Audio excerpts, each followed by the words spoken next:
Innovation and Globalization panel. This is a focus on the role of the state, technology, and the questions around both developing countries catching up technologically and developmentally, as well as pushing the frontier in the context of both developing and developed countries. My name is Michael Shellenberger. I'm the president of the Breakthrough Institute. We are a think tank in Oakland, California that is focused on solving environmental problems through technology innovation. I'm going to briefly introduce each of the speakers. Their full bios are in the packet, so rather than just reading the whole last one, I'm just going to say very briefly who they are. First, we have Diego Comin. He's associate professor at Harvard Business School. After Diego, Marjo Koivisto, did I say that right? Senior manager and global leadership fellow at the World Economic Forum. We'll speak after Marjo. It'll be Bill Lazonick, professor at the University of Massachusetts at Lowell. And finally, Lise de Propris, reader in regional economic development at the University of Birmingham. We're going to do very tight presentations. Each will last 15 minutes to make sure we have plenty of time for questions at the end. I'll take a few questions at a time at the end to make sure there's a real dialogue. And if none of you jump in, then I've got a bunch of questions on my own. So without further ado, please welcome Diego Comin.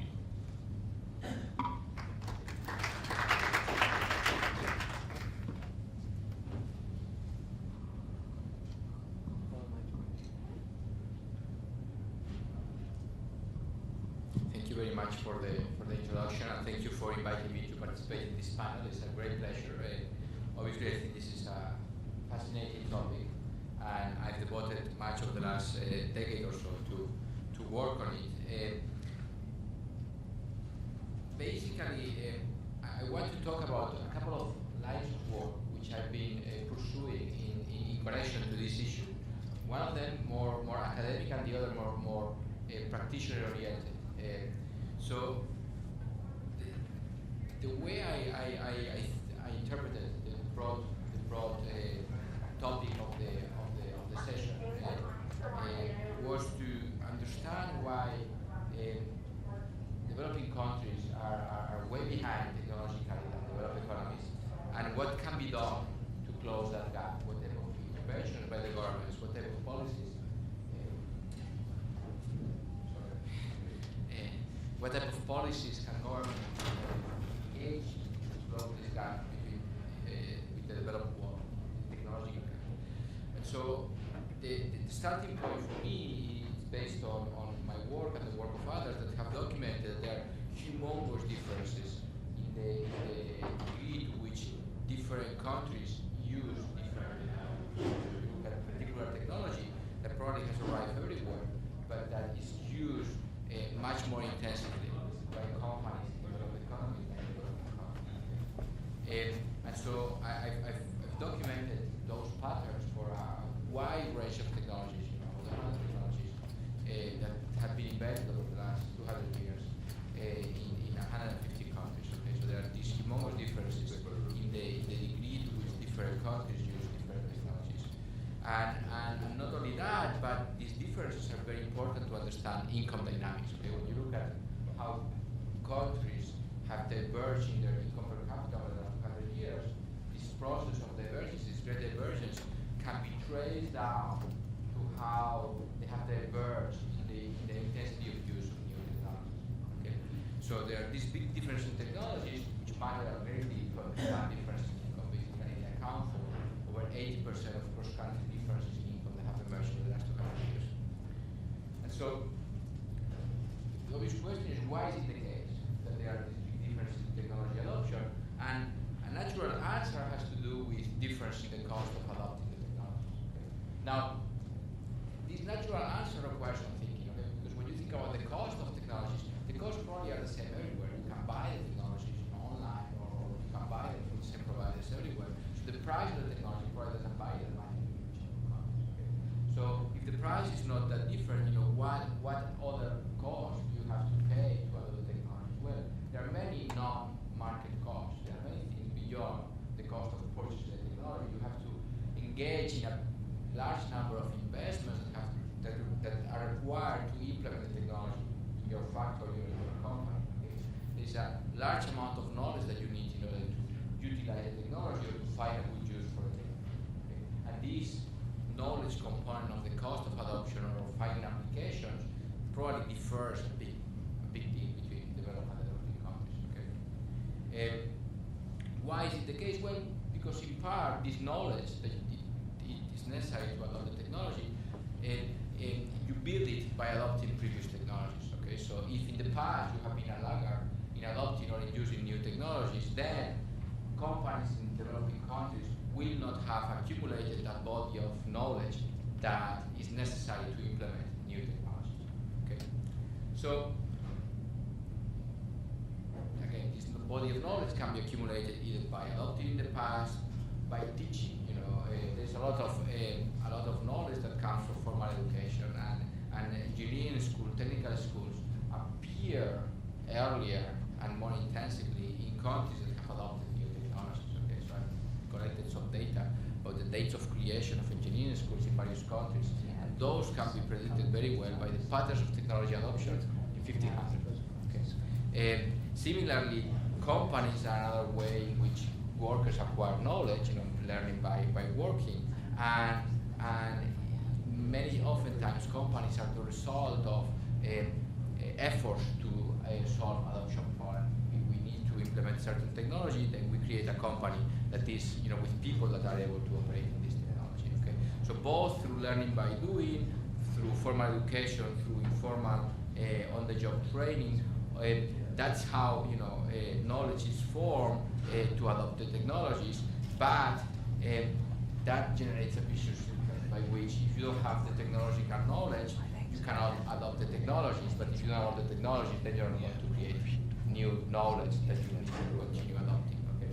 So as a result, you have this big source of divergence, okay, by which technology and knowledge are interlinked, and it's very hard for poor countries to catch up. Okay. Now the question is, well, given that these are the dynamics, the natural dynamics of technology, okay, technology is going to lead to these natural divergences. What can governments do to correct this vicious circle? Okay. And so, standard innovation policy, which is based on subsidizing R&D, I don't think is going to be the answer. Okay, because here the problem is not the price. The problem is not that technology is expensive. The problem is that there are all these other inputs that have to do with knowledge that you don't find in the market. There is no market for knowledge. Okay? So subsidizing innovation, subsidizing technology adoption does not I think, going to solve this issue. Problems have to do with the lack of ability to produce knowledge and the lack of ability to allocate knowledge from those that have it to those that need it. So in a given country, there are people that have lots of technological knowledge, often sitting in engineering schools, in technical schools, but those are disconnected from companies that need that knowledge to implement technologies. So the problem is how to connect those that have the knowledge to those that need it. Okay? So this is the theory portion of my presentation. There is an applied portion, which is that over the last 6 months I've been advising the Prime Minister of Malaysia on these same topics. Okay? So basically Malaysia is a country that has been doing very well in many dimensions, but it's falling behind, or is likely to fall behind in the future, because there is a knowledge gap. They lack this technological knowledge. Many companies are unable to adopt frontier technology because they don't know very well what to do with it. They don't know very well how to implement it. Okay? So I basically implemented. I made a proposal. That proposal was approved, and I'm in the process of implementing it now. Implementing what I call some policies to develop a knowledge-friendly ecosystem. Okay, this is an environment where you're going to have research institutes, public research institutes that are linked to technical schools and universities, and that are going to match this knowledge that sits in universities with companies that need it to solve their technological problems. Okay, so this ecosystem basically is going to have these actors, these headquarters of the public research organization. There's going to be different institutes, each of them specialized in a field of science and engineering, and linked to a frontier university in that particular field. And then there's going to be lots of companies that have lots of potential technological problems that can be addressed by these institutes. Okay, and so what they will do is basically they will engage in a research contract with these headquarters of the public research organization, by which they will pay a certain amount of money that will be basically marginal cost of developing the project plus a small markup in exchange for having the public research organization assemble a team of experts in the topic that will try to solve this problem. Okay? So in that way, the companies will not need to know where to go to solve this specific problem. They will go to these headquarters, and then they will just sit back and relax, and the headquarters will provide the incentives to these institutes to exert the right effort and to accumulate knowledge by themselves by doing applied R&D in the relevant fields. Okay, so by in this way, we will not solve only the reallocation problem, the misallocation problem, but also the problem of accumulating knowledge that we will need in the future to solve these problems. Okay. You have 5 minutes. Yes. Well, I'm about to finish. So this again, this solution, this borrows from the innovation system that Fraunhofer has implemented in Germany. But here the idea is not only to do applied R&D, here the idea is also to try to assimilate knowledge from other countries that are frontier, okay, but that are way ahead of where Malaysia is sitting right now. Okay, so these institutes, they will not only do applied R&D as Fraunhofer institutes do in Germany, but they will also try to learn what knowledge, what technologies exist out there, in order to bring those technologies to the companies that need them in the future. Okay, so this way of organizing the innovation process, it's quite different from what many public institutes do right now. Right now, the way they try to market their knowledge is by developing new products. So they try to substitute private companies by trying to package their knowledge in the form of product development. Okay? Now that's very different, and I think in general very unsuccessful, because public research institutes are quite inefficient in understanding what markets really want, what type of products consumers demand, and so on and so forth. It's much better, I think, that they try to bring their knowledge to the market, not in the form of new products, but by waiting for companies to come with specific problems. Okay? And then, once you are presented with a problem, then you use your knowledge to solve the problem. Anyway, so that's the solution that we are implementing there, and I think that this solution addresses the fundamental problems that I presented before, because the way I've designed it, on the one hand, so we will create what I call this knowledge-friendly ecosystem. Okay, on the one hand, it will allocate the knowledge from the pockets in societies where it sits to the companies that need it. So it will solve the misallocation problem. And on the other, it would also produce a significant chunk of applied technological knowledge that we can use later on to feed in the institutes and to solve the problems that specific companies present. So to conclude, I think that developing countries can catch up, but that catch-up, that technological catch-up, requires to break the natural dynamics that technology diffusion involves. Okay, and those natural dynamics are geared towards divergence. They are not geared towards convergence. Okay, and so those to break those dynamics, it requires some decisive action by governments. But this action doesn't take the form of just subsidizing R&D. It's not a matter of the price. It requires the government to be directly involved in conducting innovation. Okay?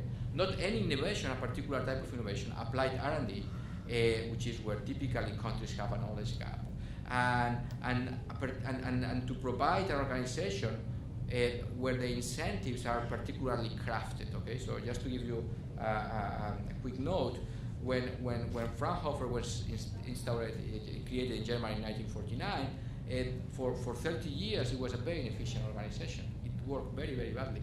At one point, the president changed slightly the incentives that he was providing to the institutes, and that from that moment on, the organization took off. Okay, so the details of how you design these organizations are critical. I think innovation policy cannot be just a matter of how much we subsidize it. It's about thinking more carefully about the knowledge production systems and how we can facilitate the accumulation and diffusion of knowledge in societies. Thank you.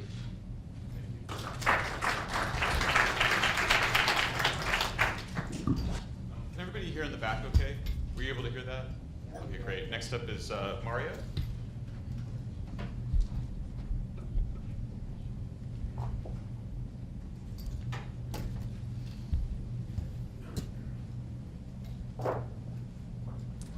Sorry, I'm not sure how to actually take this off. Sure. Thanks. Fantastic, thank you. So I think I would like to tell a few stories to begin with about technology adoption and the type of innovation that we see in developing and emerging markets. I mean, often when we think about innovation, we think about the 3D printer or we think about electric cars. But at the same time, these are very costly innovations. They're time consuming. They require skills. And at the same time, even if we did them, we might not know how to market them and actually commercialize them and get them to the market. Only 7% of arable land in Africa is irrigated, in comparison to the 40% of Asia. And barely 3.7% of that land is actually irrigated in sub-Saharan Africa alone. One day in Western Ethiopia, Eleni Gable-Mardrin, who'd been conducting a survey of around 12 grain markets in Ethiopia for her doctoral thesis in the United States, watched a grain trader called Abdu haggle with the farmers who were selling their few bags of grain on a local market, and watching some rural traders who were coming by truck from the weekly markets nearby. Sacks of maize, sorghum, wheat, and barley were piled high behind the trader, while the trader in front weighed all his sales and purchases on an old Italian-made scale.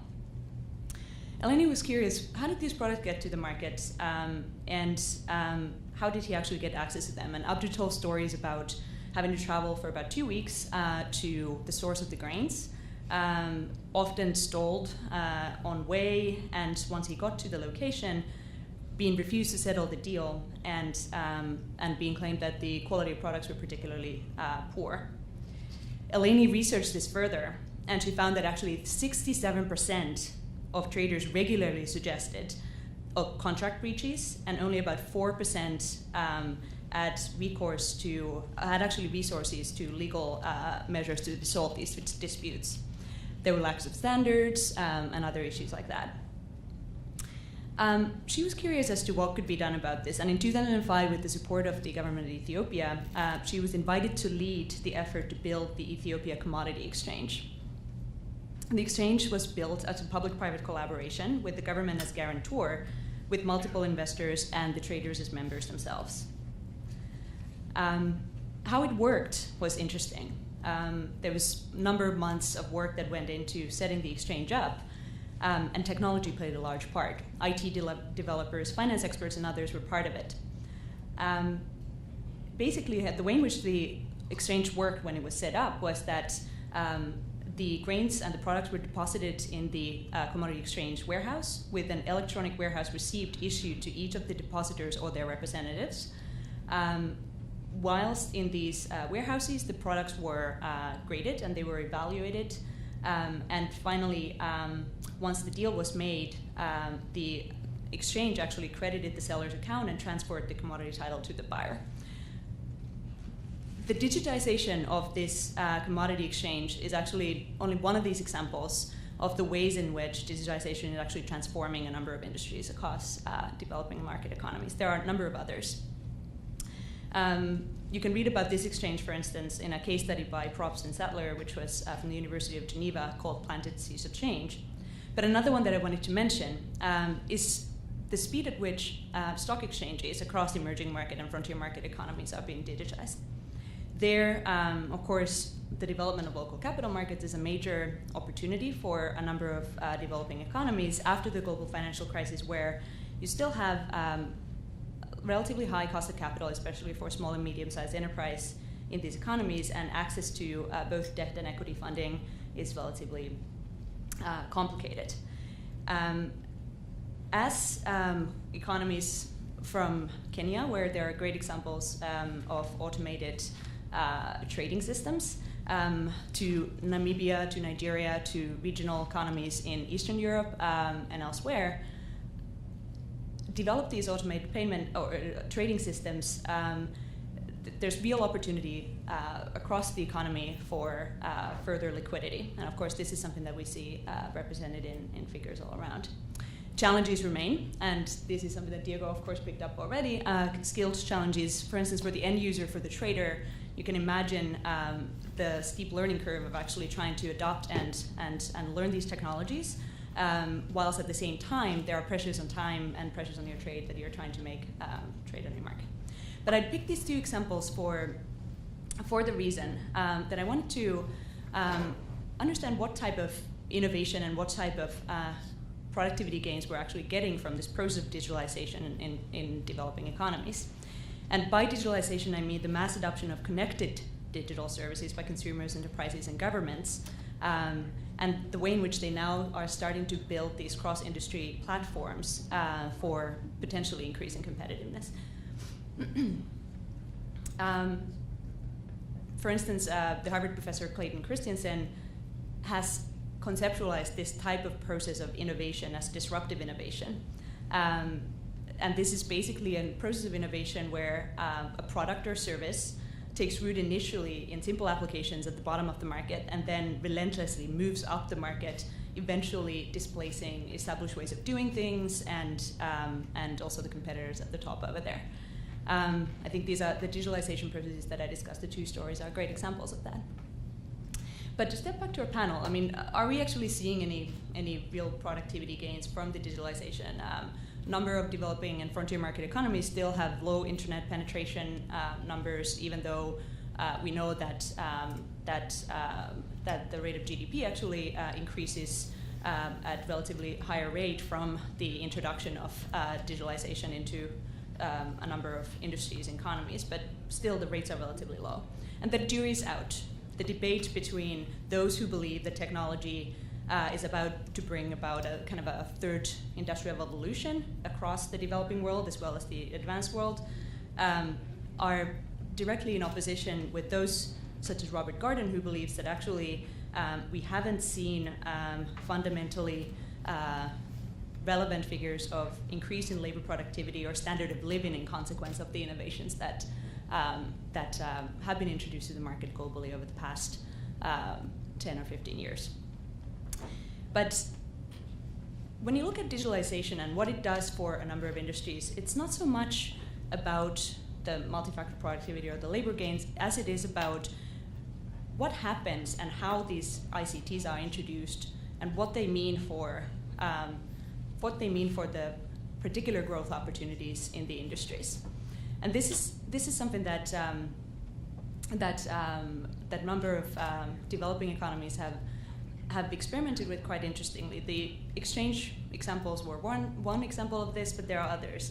When you think about how mobile payment systems have been transformed, of course, M-Pesa in Kenya is one great example of this, but we also see government e-services being modernized, access to various services being highly raised due to the introduction of digitalization. And when you look at some of the global figures, the global adoption of ICTs have leveraged countries' relative endowments and input costs on a global scale.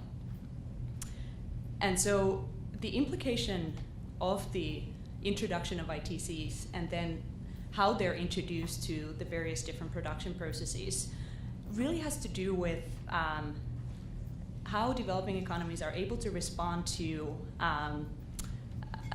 competition that is both horizontal, so it's between firms and it's between economies, but also vertical, very importantly vertical, in that it's about introducing more and more sophisticated products in whatever market you're operating in. And here, once more, I'll cite a Harvard professor, Ricardo Hausmann, has done interesting work to understand where the possibilities for this high value adding introduction of more sophisticated products to the market might come from. And he argues with his work with Cesar Hidalgo on economic complexity that it is really in those intersections and in the attempt to foster interconnections between already relatively similar economic activities across various different industries that the opportunities for producing more sophisticated products and services lie. And this is interesting, I think, when you think about the Eleni example of the Ethiopia commodity exchange, or when you think about the introduction of digitalization across different industries in developing economies, even though these are obviously only one of two examples, but there are many others, and there are many other counter-arguments, I'm sure, and we'll be able to discuss that. But when you think about this, that's what digitalization effectively does, is that it builds on those already potentially good linkages between similar economic activities across manufacturing, services, across various different economic activities in the economy, and introduces a level of high value addedness or sophistication to them. I think I would leave it there. Oh, okay. Oh, I think actually I would probably want to leave it there, and maybe talk about some of the policy issues afterward. I also should have said actually in the beginning that that the views that I represented here should be attributed to myself, and I would appreciate that. Thank you.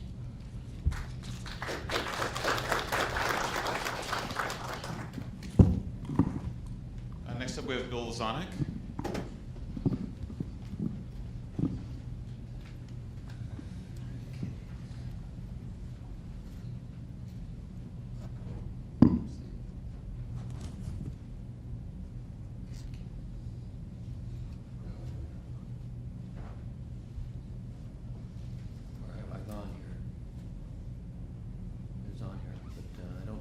See it. They have the technical people there because he put it on here, and then now I don't see it. I have it on. No, this is on. I just went over it, unless he didn't. I just, let's see if I can just close this. Just close that. Okay. He put it on. Maybe he didn't put it on the desktop.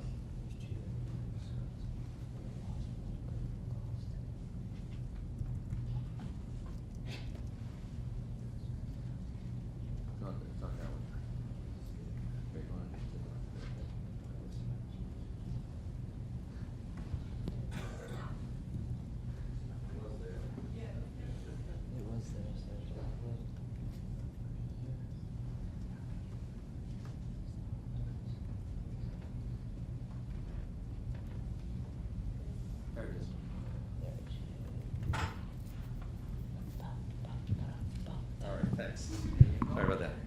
Okay. All right. Well, given the focus of this session, I'm going to talk about a developing country first, the world's most dynamic developing country, but I'll only spend about 2 minutes on it. This is China. These are data from imports into the United States of advanced technology products from China. And you can see the change that has occurred over the last decade or so. And actually, if you look at all these countries, you've got to dig below these data because you can't really tell that much from the trade data what's going on.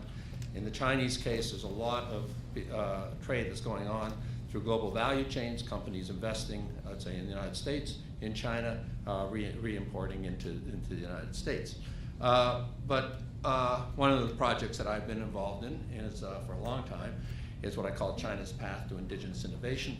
Looking at the role of the state in investing in physical infrastructure, human infrastructure, education system, investing in roads, way ahead of the emergence of the automobile industry, investing in steel, way ahead of demand, because if you hadn't invested in steel, you couldn't have China now being the biggest producer of automobiles in the world.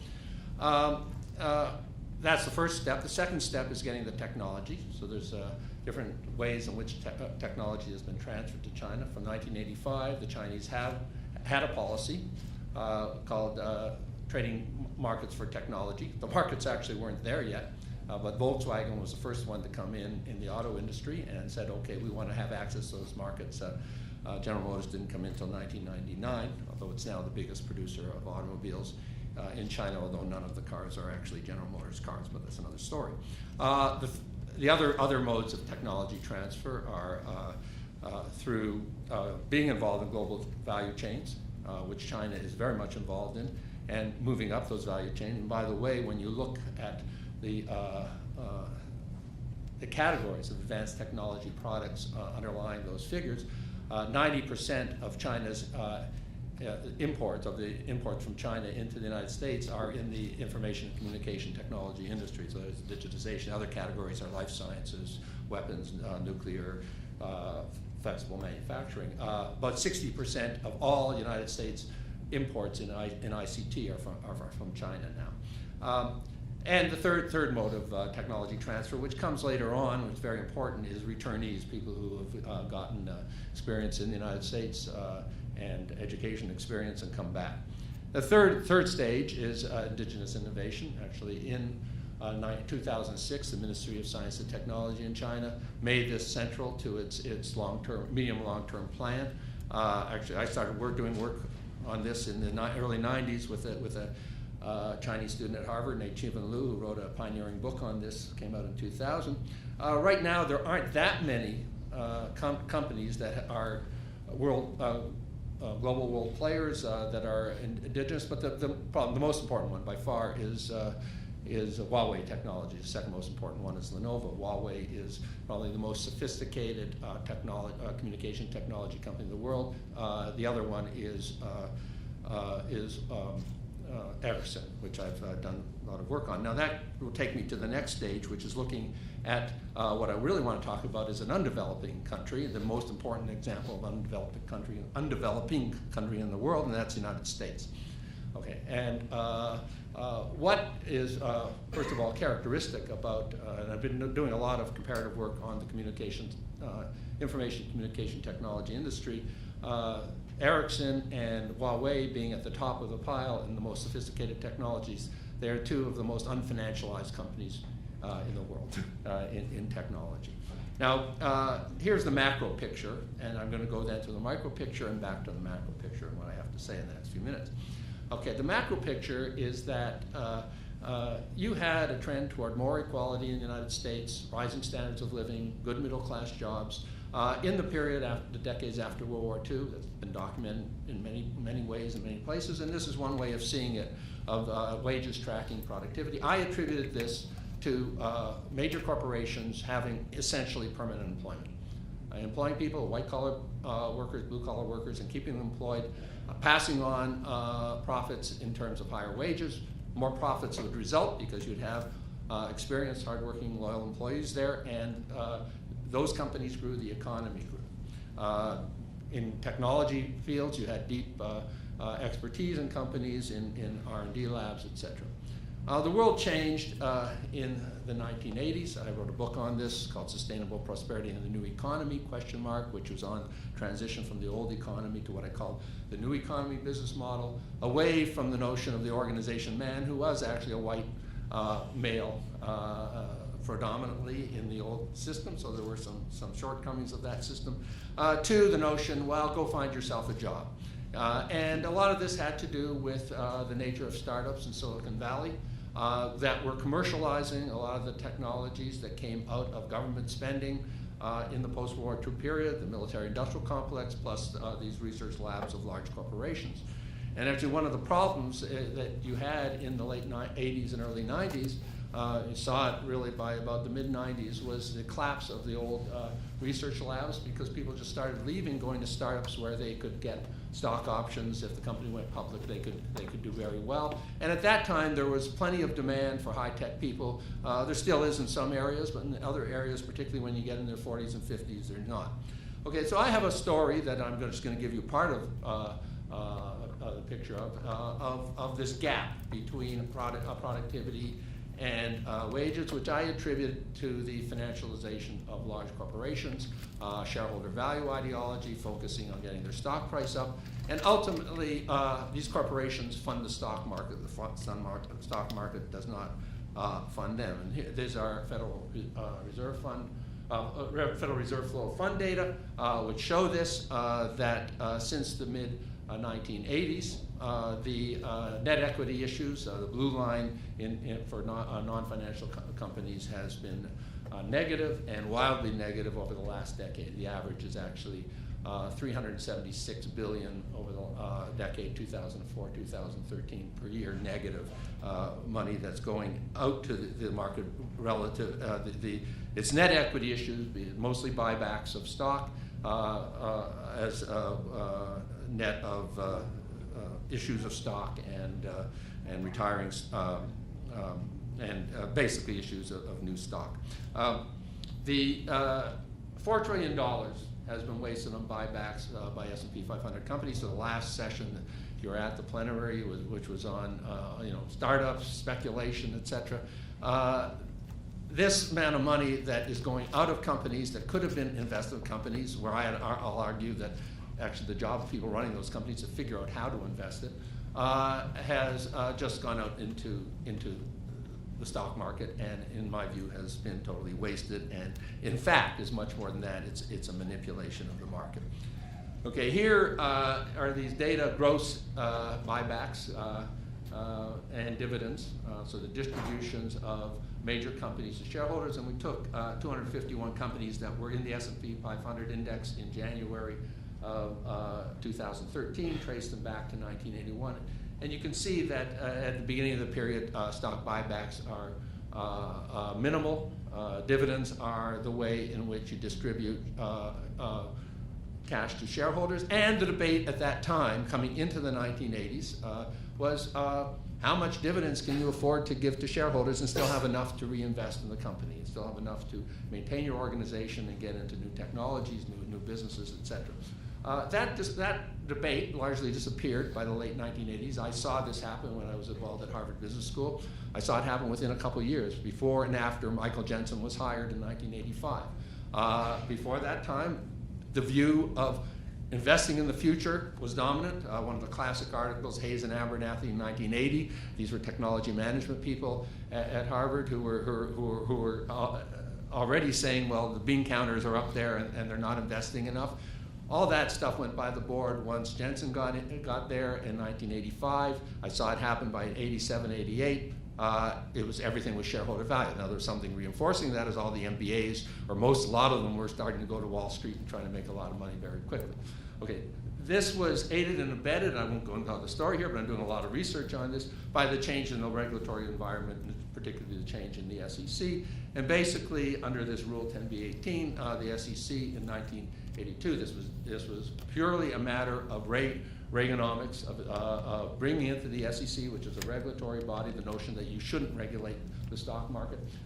They basically said to companies, do as much buybacks as you want, and we won't charge you with manipulation. There's a bigger story there, but won't go into it now. Now, to get at this issue of what difference does it make? I mean, does it really matter? Well, I just have this, the data on the top 10 repurchasers over this last decade, or we don't have the 2013 data yet. And basically, you can see it's big. You can see virtually all their profits and more are going to buybacks and dividends. And then the question is, what difference does it make? Well, so one of the things that you quickly find if you try to understand this is that each company is unique. And there's a different problem that arises if you start looking at this. So I'll just give you some examples. So ExxonMobil, okay, the biggest repurchaser, we need alternative energy. Well, why isn't some of that money going to alternative energy? Actually, Microsoft and General Electric, the heads of those companies formed something called the American Energy Innovation Council, where they're lobbying the government to triple money spent on clean energy. And the amount that those two companies alone spend on buybacks per year is equal to the amount that they want the government to spend. Intel lobbies the US government for more spending on nanotechnology. For this period, 2003 to 2012, Intel itself, one company, spent about 4 times or 4.5 times on buybacks as the whole National Nanotechnology Initiative. So this is a gross misallocation of resources. Pfizer, which now does not have much innovative capabilities, like a lot of the other drug companies that are doing the same thing.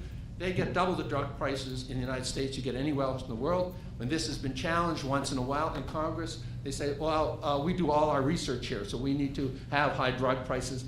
all that the people who are questioning the drug prices need to look at is what they're doing with their profits. Basically, Americans are paying high drug prices to support companies getting their stock price up. And ultimately what that does is it shows up in executive pay. The paper written for this conference, I go through all the different reasons that companies give, or executives often give, for doing buybacks.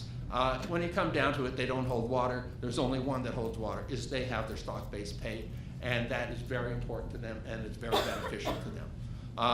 Now, they are fortified in this or legitimized in this by shareholder value ideology that is out there saying that the only people in the economy who take risks are shareholders.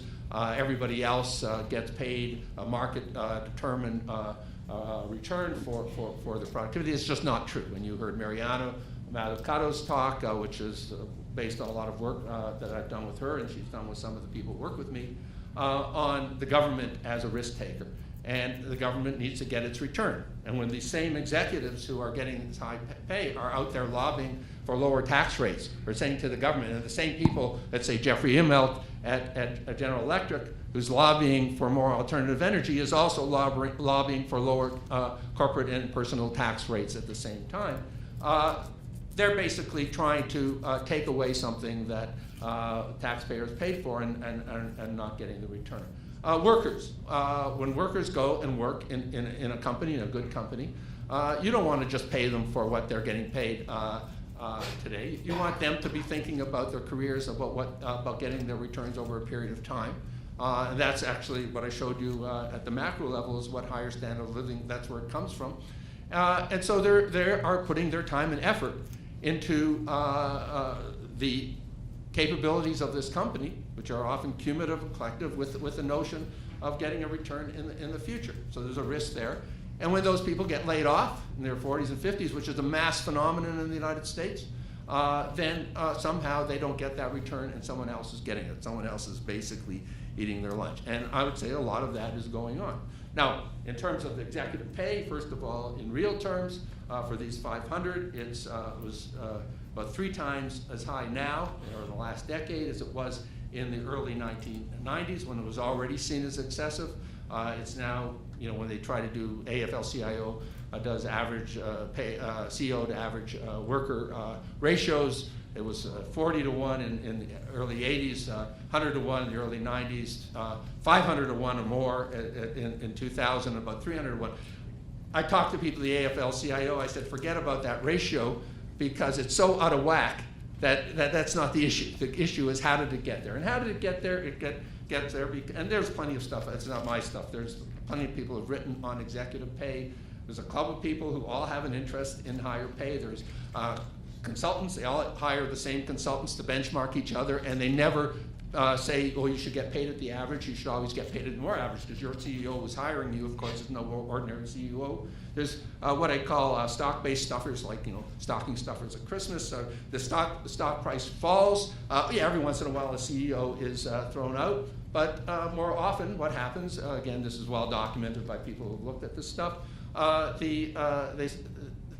the compensation committee says, oh, we got to keep these people to leave, the stock price down, it's not their fault, give them lots more stock-based pay, and now your job is to get the stock price back up. So there's a ratchet effect that occurs here. And then there's insider trading. There's actually a lot of opportunity, which has never been even investigated over the last 30 years by top executives, to engage in insider trading when they exercise stock options, because they are the only ones who know when the buybacks are being done. No one else knows. And in fact, as I showed you on a previous slide, in 1991, as part of its deregulatory stance, the SEC said to top executives, you don't have to wait 6 months from the time you exercise your options under short swing profit rules, insider trading rules that existed since 1934, because we're going to say that that 6-month period starts when you get the grant of the option, not the exercise, and the grant's always at least a year before the exercise, so you can exercise the options, sell them. Okay. Last part of this, back to the macro. When you look at the Piketty and Say's data, everybody's using this, looking at this. They actually get it from the IRS. The IRS doesn't separate out stock-based pay from other forms of pay. So they call it salaries. Salaries actually for those 500 are about 4%. Now 4% is not bad because it's about $1 million, but it's just 4%.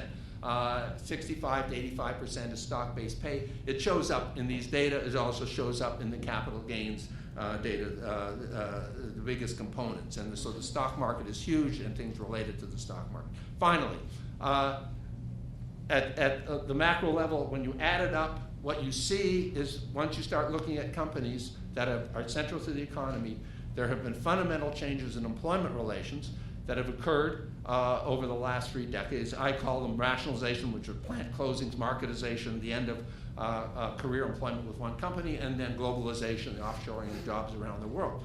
And one of the arguments I make, and I'll just end on this, is that initially there are some reasons to change employment relations. There's a need, you can't always give people jobs for life, particularly once you get into a globally competitive environment. Globalization is a very good thing. The development of the rest of the world is a very good thing. The United States does not have any monopoly on being an advanced country. But if that's going to happen, the companies that are central to the economy have to reinvest in good jobs. And they have not been doing that. And if you want to look at what, I guess you'll go hear Larry Summers talk about secular stagnation, this is a different take. It's not the government, it's what's happening in companies, and we got to have a different governance system of companies to control this financialization if you want to have what I call sustainable prosperity. Thanks.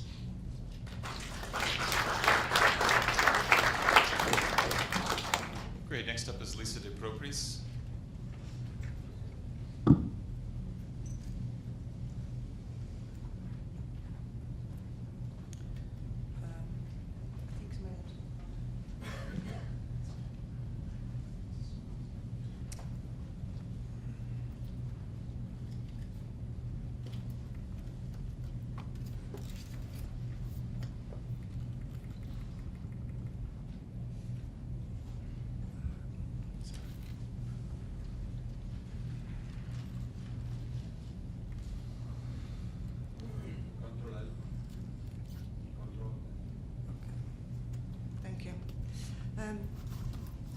Thank you very much for the invitation to be here today, and it's a pleasure to engage in this quite diverse panel.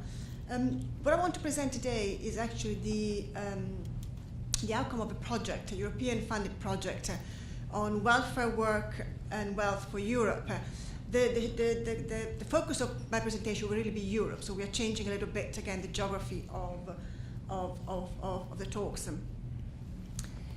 Europe is going through, a period of depression. It's coming out very slowly from this depression, long period of austerity. The narrative around austerity has also meant very little aspiration for policy support. However, the project in itself is actually meant to understand how and why, through what ways can actually Europe trying to kick off its growth again, to pursue, economic, sustainable economic growth and prosperity. And really the core of this aspiration is to look at innovation, because despite everything, productivity gains can only be achieved through innovation and technological change. So the opportunity that I'm talking about here is about exploring how the European innovation system actually needs to create and anchor some of those technological capabilities which are at the core of the new, what I would say, technological paradigm. And I will say a bit more about this in a minute. In reality, a sustainable growth and prosperity can only be achieved if Europe is committed to really trying to create and anchor those technologies within Europe. And the argument that the European Commission is making very strongly is that these technological capabilities, they require Europe to be a leader, not to be a follower, to lead on some technological changes which are occurring now in our lifetime. In our project, we looked at what makes innovation radical, what makes firms being radical innovators. Because of course, if we have firms and we sustain firms which are radical innovators, they will bring this innovation through the system, and this will kind of permeate the economic system. I mean, Europe is a high-cost economy, like most advanced economies. So the only way for them to be competitive is to be on the frontier, or to push in the frontier, to be almost, on the edge of that frontier. And what the last financial crisis has shown as well is that Europe cannot imagine itself as being a service economy only. We must be able as Europeans to make things. And to make things that be competitive, we have to make things which are absolutely very high in technology content, design, ICT, really to be on the frontier. And this kind of project really goes at the heart of that. What is the manufacturing of the future, which Europe must be able to anchor within its economies. The starting point of my research has really been completely serendipitous, because I came across some work by Kondratiev on the long waves. Well, he was arguing quite a long time ago that there is a kind of a connection between the cycle of the world economy in terms of growth, which goes through up and downs, and the occurrence of technological changes, steam, cotton, electronics. And the argument that we are kind of seeing more and more around is that actually we are going through one of those technological revolutions. At the same time, we are somehow at the dip of we are basically almost coming out of a global dip. So there is a huge potential for not wasting this crisis and really trying to capitalize on these uncertain times. The point of these curves is that when a new technological revolution takes place, there is a huge increases in productivity. The exhaustion of these technological changes will basically slowly peter out. As they peter out, you'll have progressively that the economy is slowing down up to a point of a recession. So now we are at a point where there are huge technological changes taking place. And the challenge for Europe is to be able to be at the forefront of those technological changes. Some of these changes are actually coming about because there are new societal needs. Energy, pollution, aging, urban congestion, all these are actually areas where there is already a market. But sometimes firms are not actually seeing those markets yet in terms of profit-making markets. And that's why there's a very important role to be played between the aspiration of policy to show these important outlets for technology, but also to be able business to see themselves where is their niche for them to be positioning. There are new technologies coming about, and I will say about this in a moment, but these new technologies actually are very much creating new industries. And biotech, new materials, digital, we talk about digital today. Digital is actually a very, very broad and fast-moving industry with a very short cycle. And what's happening now is that somehow these industries, these technologies are not only creating new industries, but they are also upgrading existing industries. Because of course Europe has been manufacturing based for a long time. And the only way to really maintain the manufacturing edge is to, yes, anchor new technologies and new sectors, but also to use those technologies to upgrade existing ones.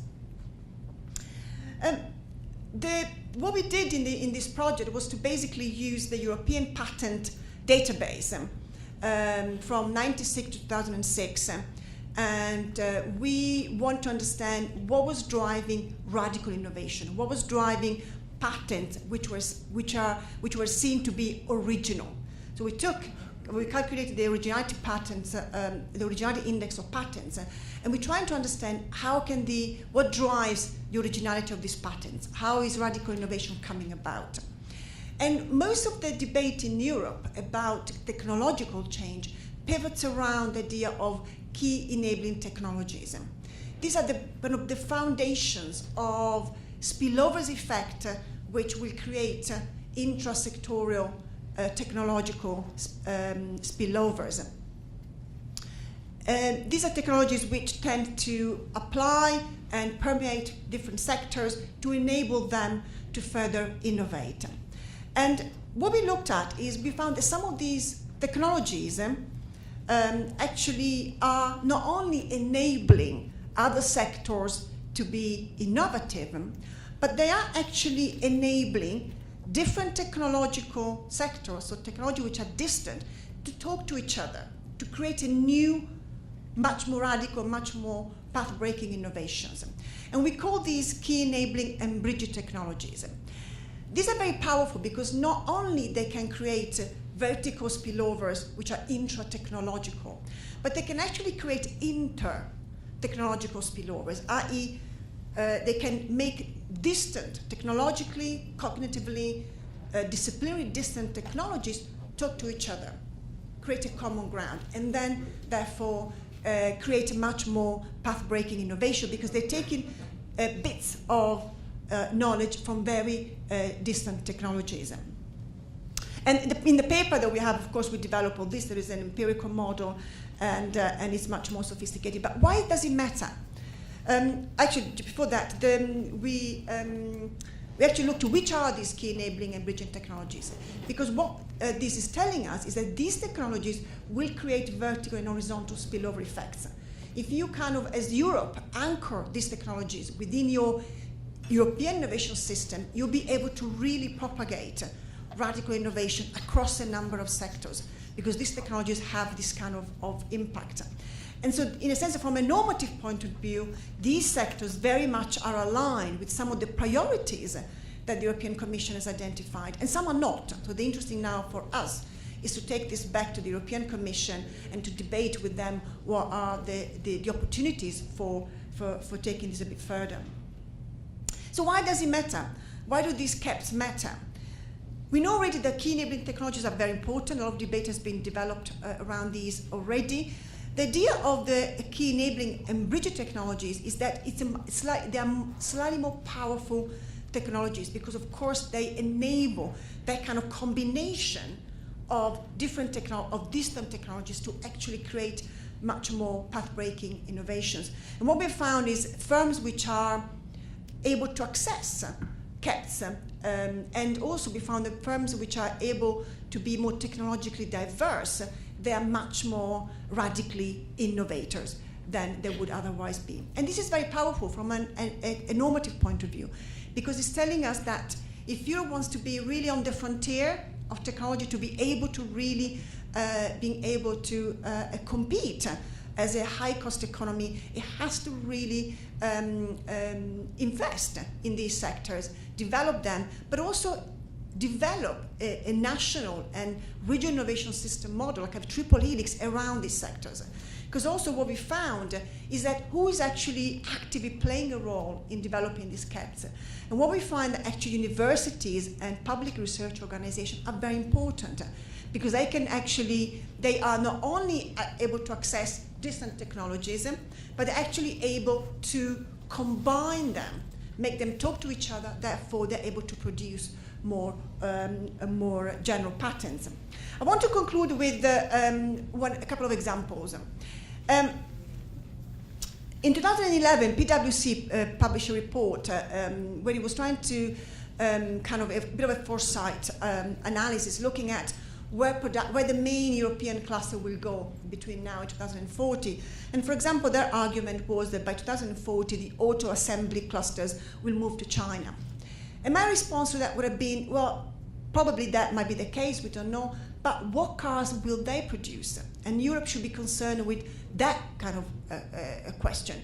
What kind of cars they will be producing? We should be able to do those. That's where our skills, that's where our competitive advantage should lie, in actually the innovation, the technology that lies at the base of these fundamental questions for maybe the products of the future. Finally, I've done some work with the Swedish Innovation Ministry, and they are incredibly forward-looking and very proactive. And they, for example, have a very interesting innovation policy that looks at trying to reinvent what for them is like basic natural resources, like wood. And they've got natural kind of historical industries around wood, textile, and paper. And they're actually hugely investing in these industries, but reinventing them completely. So, for example, from wood, they are really creating biorefinery, biofuel. From paper, they are investing into paper printing. And what's happening is that with very little money, because of course money is very tight in Europe at the moment, but the vision that they are giving to businesses as to where technologies will go, where are these sectors going in the next 40, 50 years, enables the sharing of risk that Mariana was talking about yesterday. So policy, even if with little money, has to be visionary, has to be aspirational, and has to be able to pave the way for businesses to then see the business opportunities. I think it would be a terrible mistake to expect businesses to take more risks than they actually are supposed to be taking as being profit maximizers. So the important is actually to recognize the role of policy, the role of universities, and the role of businesses, but not to mix up their different roles in the process of innovation. Thank you.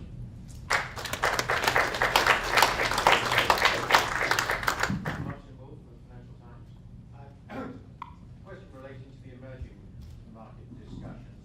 I'd like the two people focused on the emerging economies, but it might be relevant also to Europe as a slightly backward economies. What is the role of FDI in either promoting or inhibiting technological progress in the recipient country? And what is the role of intellectual property right regimes? And want to start all over from scratch? Okay, I'm Martin Wolf, Financial Times.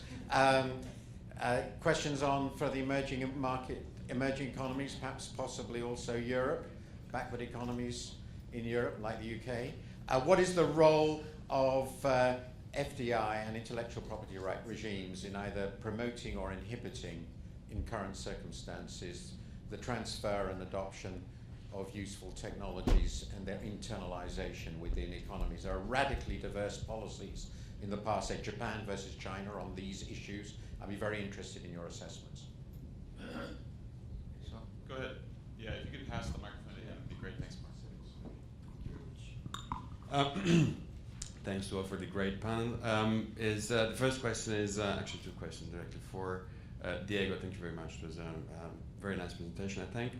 I'm actually very glad to see that Harvard Business School is taking up innovation systems after a few decades. those were my views. Okay, so somebody.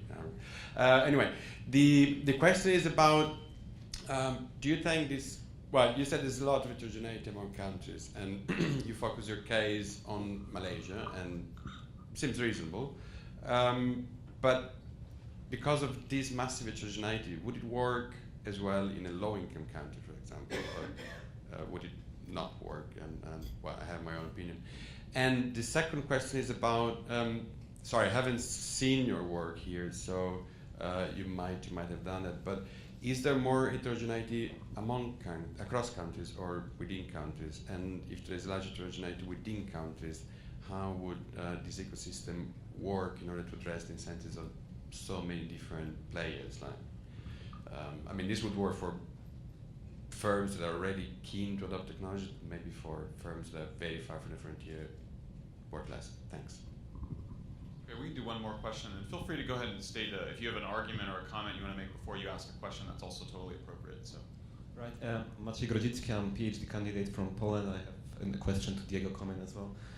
Poland is, in some respects, probably resembles Malaysia. It's a middle-income country facing middle-income gap, need of increasing adoption levels, and I really like your conception of this building institutionalized ecosystem for innovation. But my question is, what are your experiences?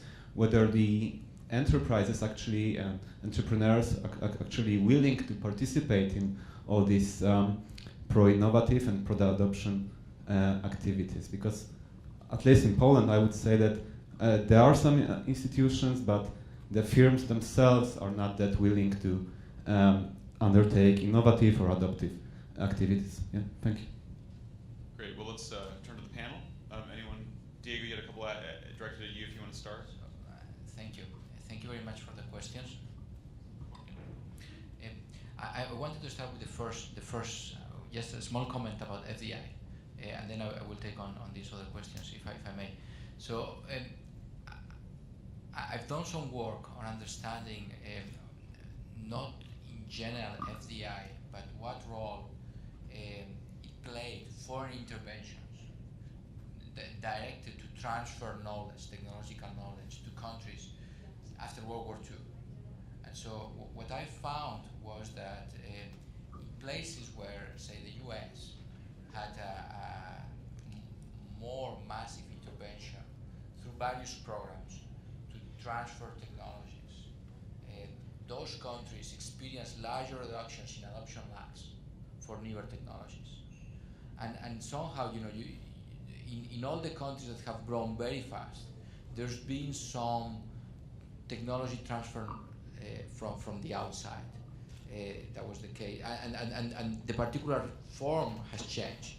So, in Singapore it was through FDI, in Japan it was through licensing of technologies, in Korea it was also a mix of those, in Germany, in Italy, France after World War II, it was mostly through training engineers that were visiting the US by sending technicians there, and so on and so forth. And so I think that, again, the process of the dynamics of technology, that let alone they are not going to generate strong convergence. To accelerate the process of technological development and growth, you need to break those natural dynamics, and that requires some form of interventions. Okay, I don't know that much about IP. Let me say something about FDI. For Asia, going way back, it's extremely important. But if you start with Japan, closely controlled FDI, and the reason it was able to do that is because Japan, actually in the late 19th century, started to figure out how it was going to transfer technology, and that is by sending people around the world, and from companies paid for this, it wasn't so much the government, and they would study abroad, they would go find out about technologies, come back, and bring the technology back to Japan. Meanwhile, you had to have capabilities in Japan in terms of the education system to absorb that technology, and within companies, particularly within companies. Interesting thing is, unlike Korea and Taiwan, which came along later, Japan never had a brain drain because the people who went, they always came back. They were sent by the companies and came back from the companies. In the catch-up of particularly the case of Taiwan and Korea, in the 50s and 60s, they started sending people abroad, and right into the 70s, they're talking about a brain drain. And here we're spending all this money and losing these people to rich countries. It turned out, as we now know, it was a brain gain. They came back, and with experience, education, hugely valuable. And people like Annalise Aksenian has focused on that in a lot of the research she did a while ago. But the foundation for them to come back was actually FDI. So, and it was pretty concentrated in the microelectronics industry. So from 1963, actually, Fairchild, which was famous as the sort of the mother country, a company of Silicon Valley, they opened up their first testing and assembly facility in Hong Kong. And although they went there for cheap labor, it couldn't be the cheapest labor, it had to be literate labor, it was mainly female labor. It's documented that what made it successful was that they found engineers and managers there, some of them who had been abroad, some of them homegrown. And those people, and this is well documented for Korea, a lot of the people who were hired by people like Motorola, National Semiconductor, et cetera, in the microelectronics industry, that's how they started a career without going abroad, and stayed to go to places like Hyundai, Samsung. So you go from the FDI to what I call indigenous innovation. And that, as I mentioned, in China now, there's FDIs across a broad range of industries. It's working in different ways in different places, but the automobile industry is the best example, where there's trading markets for technology. You have joint ventures, all state-owned companies based at the city level. There's always a struggle about how much technology is going to be transferred, but the Chinese have the upper hand because that market is booming. It's 13 million cars a year. In China, it's more than Japan and Germany combined. So everybody needs to be there. At the same time, one by one, you have people leave those companies, start indigenous companies like Cherry, Geely, and a whole bunch of others. And some of those companies are innovative. Cherry bought Volvo, for example, and they'll become more innovative over time. And once the importance of the indigenous innovation is that what I call strategic control. Those companies then make the decisions about what kind of investments they're going to make about going into new products, higher quality cars, etc., which they can't do as easily in the joint ventures. Although the joint ventures are really an important step to getting to that position. Thanks. Thank you. I wanted to respond to the FDI question very quickly. Traditionally, of course, FDI used to be the way of absorbing technology in a lot of frontier and developing economies through sort of backward integration into the value chains. I think what is interesting right now is that because competition between firms and economies is both for high value-added products and sophistication in any given market, the challenge for FDI also will be to be a competitor and to a contributor in any given market within which the investment is in. So whether it is, for instance, introducing further technology into a market, the challenges might be how to do that, how to best integrate local skilled workers in that space, and also how to think about being competitive in that market within which some level of digitalization is also happening. Just a couple of words maybe on the IPR. My experience, for example, working in Sweden has been that when there is like cooperation between businesses, for example, universities on new products, the IPR is crucial, and I think universities are getting much smarter in terms of kind of prenup, before actually the collaboration kicks off. They have a very detailed contracts about what will happen if something is found out. Because of course, those kind of marriages might really, of course, benefit firms, but university has to see also their own payback.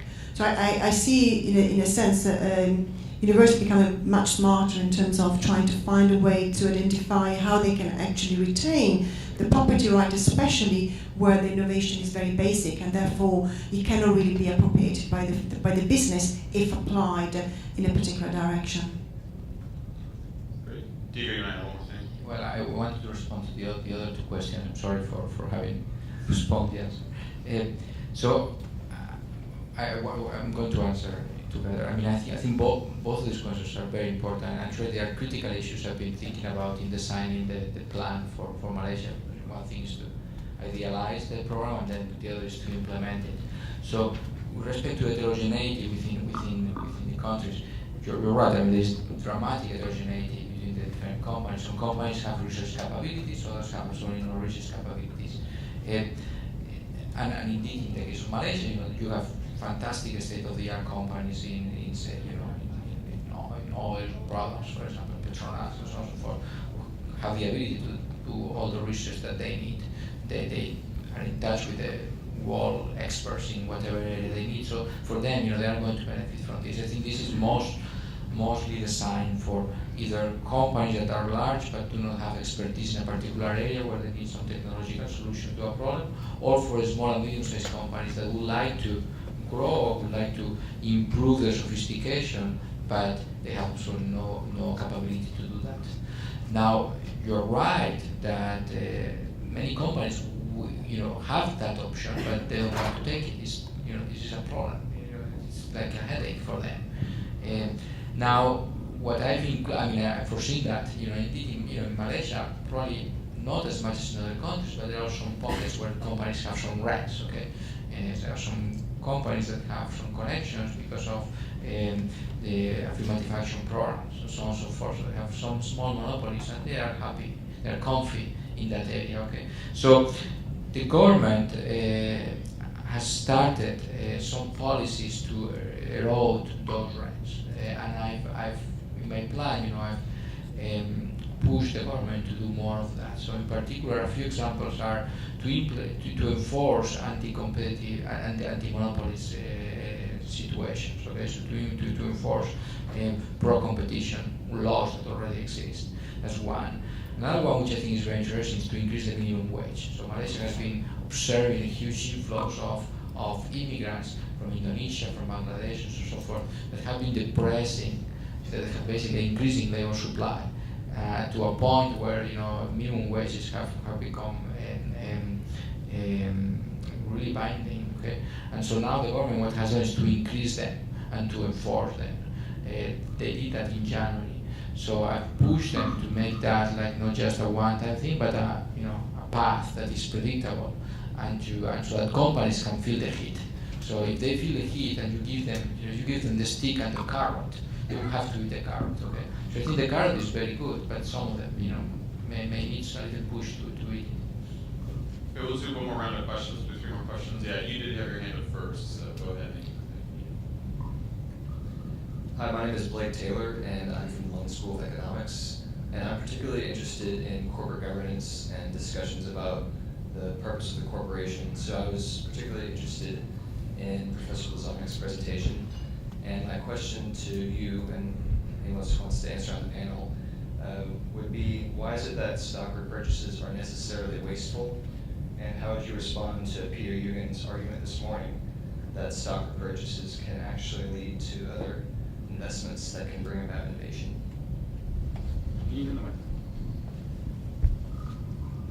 So I have a similar question for Bill on, I'm Brian Kane, MIT Center for Digital Business. For Bill on stock buybacks, as we did have heard conflicting stories there. I mean, I can imagine that the buybacks in adding equity value could be repurposed into other kinds of investments. On the other hand, the housing bubble seemed to me more likely to result in home equity loans and basically building nothing outside of the housing value. My second question was for Diego Comin, concerning whether the model that you present, the Fraunhofer model, is that appropriate to a particular stage of local economic development? Because it's essentially an intermediary role, it seems to me, where the government is playing a limited role as opposed to the kind of strategic role suggested by Danny Roderick's work. Is there one more question? Yeah. Great. Okay. Well, on the first question, I've heard this argument many, many times, and so the first part of the answer to that is there's no shortage of capital out there. There's a shortage of people who have possession of capital, who understand what's going on in particular industries. And nowhere is that expertise, or should that expertise be greater than within corporations that have built themselves up to be leaders in their markets. I would argue not only is it wasteful to just throw that money out on the market because there is no lack of capital out there, but in fact, over time, and this is a hypothesis, executives who are willing to do that not only lose the incentive, but also even the ability to think about what they can do with their companies. There's a lot of other parts of the answer. For example, it's not just the tax system and who isn't getting the returns as a result, including a lot of people. It's very valuable human capital that ends up working in, and it's been well documented in a number of cases, not in the aggregate, but through many cases. Computer programs end up working in Home Depot in their 50s, and there must be some better way of using that human capital than to just let people let it atrophy and waste in that way. So there's another type of waste. In fact, we're doing a project for INET on careers, because one of the problems is we all know we need careers. And anybody sitting here, if you think that's not true, well then, I don't know, what you're doing in sitting here, because you know that you gain experience over time. I've been involved in this stuff for a long time. I'm learning stuff all the time, and it's a cumulative process. It's also a very collective process. That's where we're sitting together. Companies cannot provide the careers they used to provide, or even if they wanted to, it would be much harder to do. There's too much competition out there. So someone has to be thinking about careers. Now, one of the ways to do that is for the government to take a much bigger role, particularly since it funded a lot of this technology, and provided a lot of the education for the people who work for these companies, to figure out how to use that technology for social services. And there's so many areas in which you could use it. And so people are not thinking about that. And that certainly isn't happening at the startup level. And I have no problem with startups, and I think entrepreneurship is very important. But the question is, how do you sustain startups, and what happens when they become big? Because that's when they have their impact. And it's those 2,000 companies approximately that determine the allocation of resources in the economy. And if people who control those resources aren't thinking about the future and aren't thinking about the investments they can make in productive capabilities, then from my point of view, that stuff is just wasted. That and the fact that open market repurchases are nothing but a manipulation of the market in the United States. That's all they are. There's no other argument can be made on behalf of them. They manipulate the market, and that's how companies use it. I didn't get Brian's, so can you just repeat what your point was? Yes, so it seems to me that there is a potential for increased equity in whether it's in housing or the stock market to be recycled. Do we have any evidence of it being recycled in a constructive way?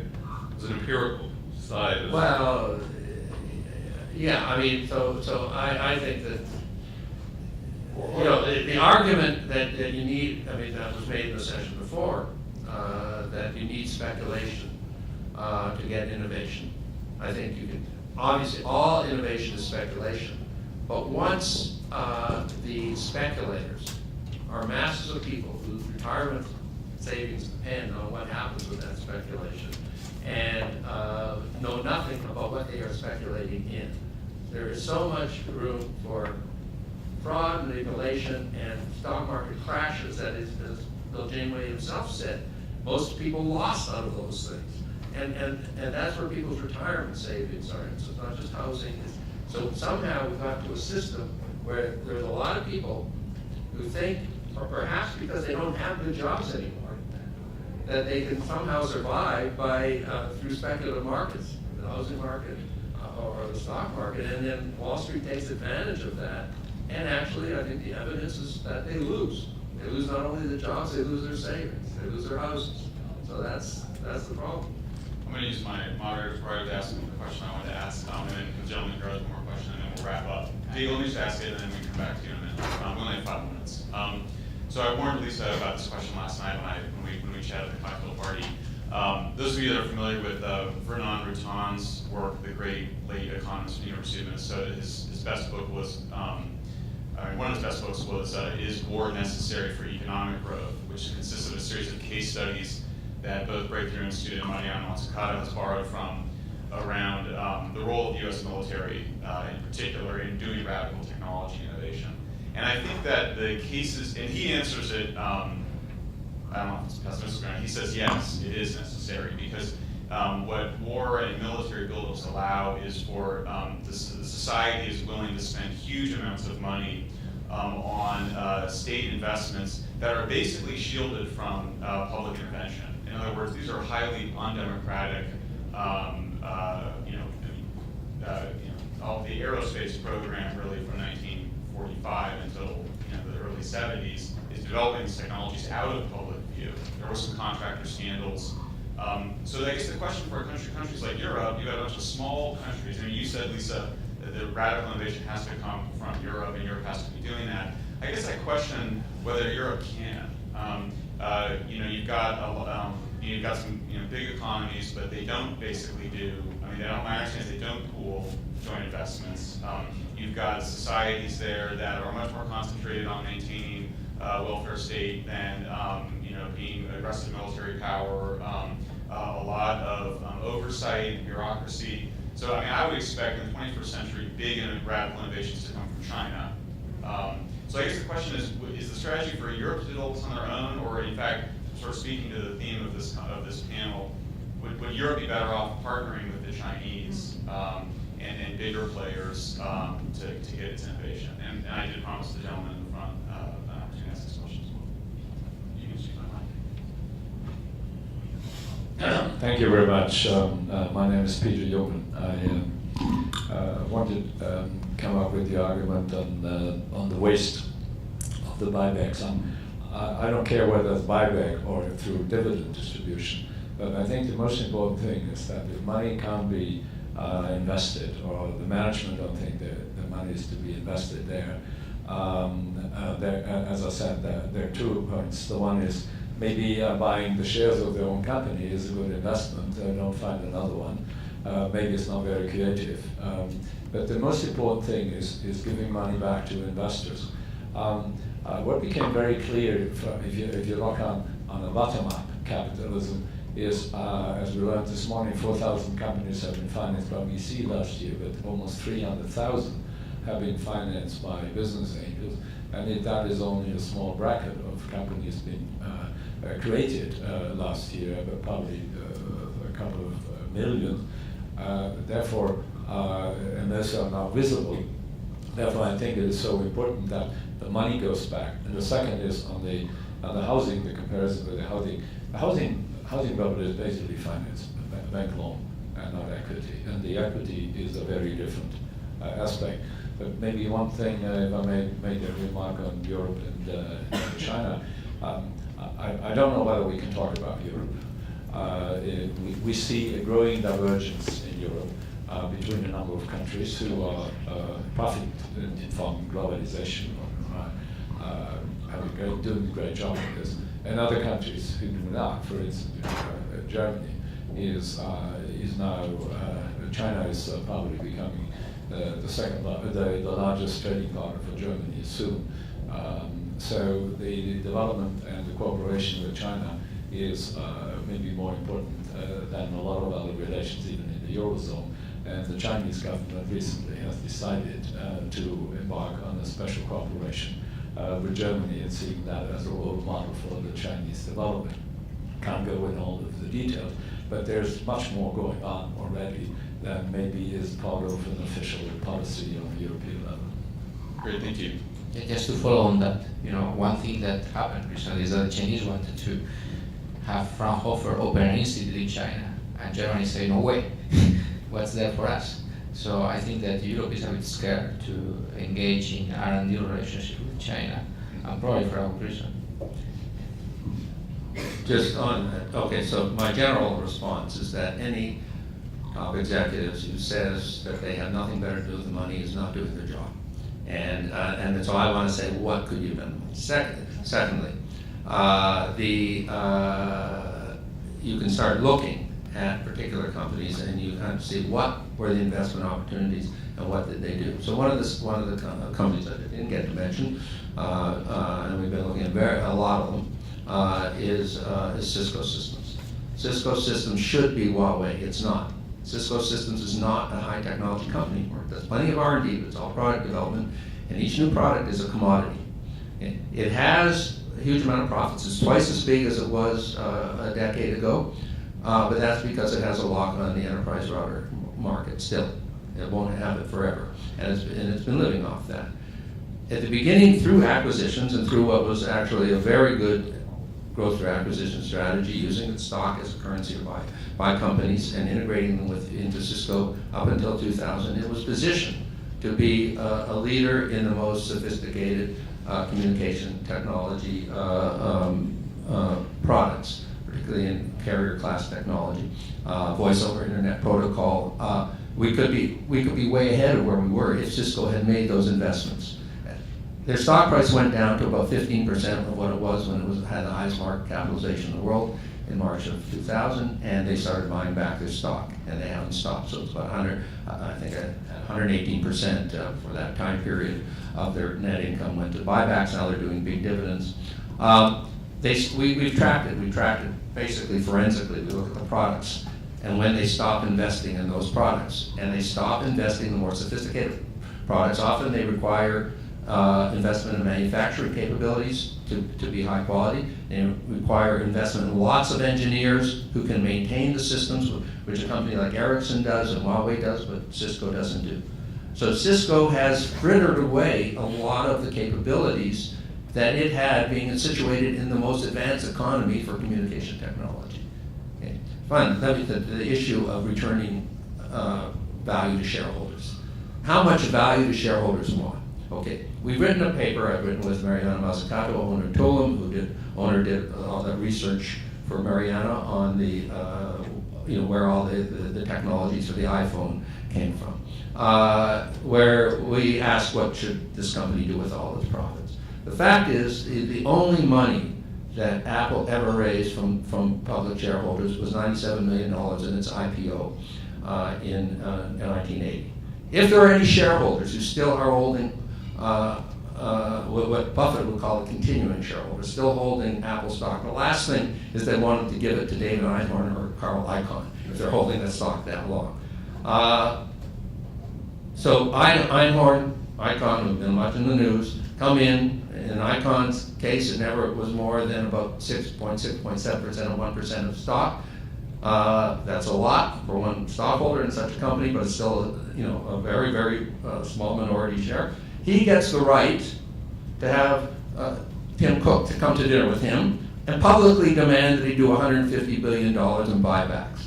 And that then becomes the name of the game. Oh no, we'll scale it down to $50 billion after they've already done. When Einhorn came in, there's $60 billion. These are seen as patient investors. They've never invested a penny in that company. They're taking somebody else's money. Whose money? Okay, well, for one thing, it's well documented that Apple is one of the biggest tax avoiders among companies in the world. So Tim Cook, rather than go have dinner with Carl Icahn, he could say, yes, I inherited a hugely successful company, and he could make some of the arguments that we've been making here or that Mariana was making the other day, and he said, I'm going to take a leadership position in this industry, in this country, and I'm going to say that a lot of that $150 billion that we're sitting on, we're going to figure out ways in which it constructively be put back in the economy. This would not be unprecedented, by the way. In the 1880s, Andrew Carnegie wrote an essay called Wealth. And he said, what does a rich person do with all its money? And he said, you got to give it back to the community. So there's lots of things that are being done, and under this notion that you're returning value to shareholders, none of it's being done. Okay. Lisa, do you want a chance to respond? Very, very quickly, because I think we run out of time. I think there are concerns about Europe being able to keep up with this technological change. But I don't think there is money, there is thrown at it, there is a political commitment, and I think the partnering with, for example, China is taking place. But what is very clear is that there is more fear than opportunity, probably, with respect to China. The reason being that China is clearly always engineering relationship in a way that sometimes has to be kind of countries are aware of. But I think Europe overall is trying to pull together the diversity which has in it in a way that actually is achieving some of the things we want to achieve. Time will tell. Great, thank you. And another round of applause for our panel.